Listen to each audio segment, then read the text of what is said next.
When I was a teenager, I became obsessed with the Rubik Cube.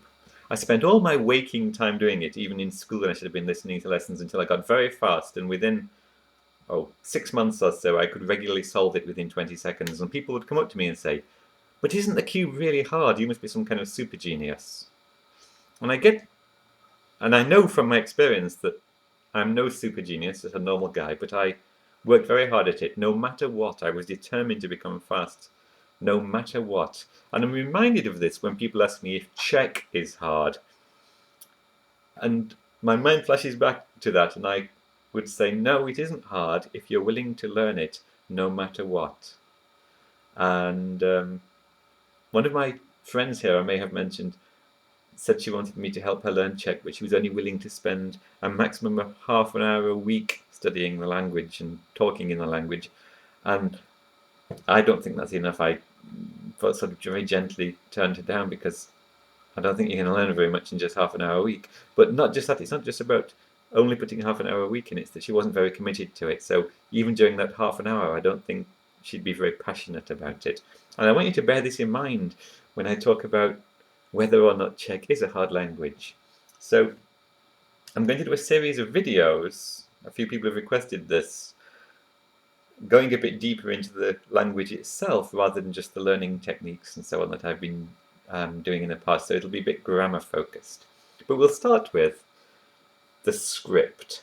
I'll do a little video on this about how to read and write Czech. Now the good thing is that with reading and writing Czech, if you can already read and write in a language with the Latin alphabet, you won't get too confused because it doesn't have any complicated scripts. It's quite a familiar script, a couple of accents over a few of the letters, but for reading and writing, it should be quite familiar. Now, pronunciation, I'm going to maybe do a video on this. I don't know if it'll be with the script or with a separate video. And the pronunciation is whether there are any weird sounds in the language, sounds you're not familiar with. And some Asian languages, if you're from an English background, may have some very strange sounds, or some African languages with all their clicks and so on. Now, Czech has a couple of sounds that take some getting used to, but it's not unsurmountable. But the regularity in Czech is important, and this relates back to the script. If you can read a word in Czech, you can pronounce it. It's not like in English, for example, where the same letter is pronounced in many different ways in different contexts. It's actually pretty regular, so you can learn pronunciation quickly. The next thing is vocabulary.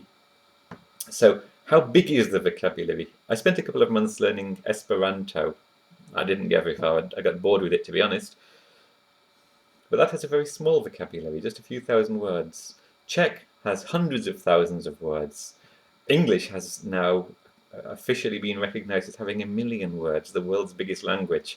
So you've got a lot of learning to do in Czech, learning these words, but relatedness is important because most of the words in Czech, if you're from an English background, won't be related at all to words that you're familiar with. So you can't say, "Ooh, that sounds a little bit like the word in English." So the vocabulary is very complicated. You have a lot of words to learn. If you're from an English background, they're not very related to words that you already know. So that is hard. Now we're getting to the hardest part, though, which is the grammar. Languages, again, like Esperanto, has a very regular grammar, and it's not complex.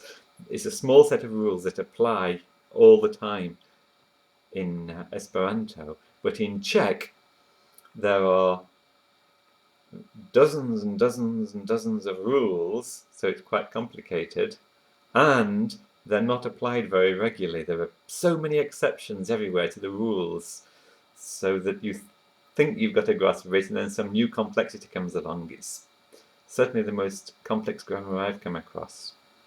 But despite all of these issues, to me, the two most important things are familiarity. So when I was studying Czech in a language school, I dropped out after a while because I prefer learning on my own, to be honest. But there was young woman from Croatia, and she had only been in the Czech Republic for 2 months, and already she was really quite good. She spoke Czech quite well, I thought. And she said, well, it's just like Croatian with some changes. Now, I think she was exaggerating a bit, but it's just like an English speaker can learn French pretty easily, or Spanish. And Croatian is in the same family. If you can speak Croatian or Russian, maybe even Polish, you should be able to pick up Czech quite easily. Whereas for me, I couldn't speak Croatian or Russian. I can speak a few other languages to various degrees, but not a Slavic language. And so the familiarity was terrible. Everything was just new. I'd never seen anything like it before. So there were all these new concepts that I had to grasp. And if you are not from a Slavic background, you'll have the same complexity that I've faced when I give these lessons in later videos. But the most important thing is passion. If you're willing to learn something, no matter what, that's what's important. I'll do this no matter what it takes. And that means really putting this as a high priority for yourself. Then you can accomplish just about anything.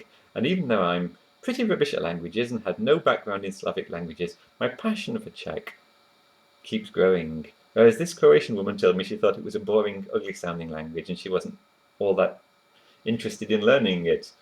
And I don't know how far she did eventually get with the language, but you could see she wasn't enjoying any moment of it.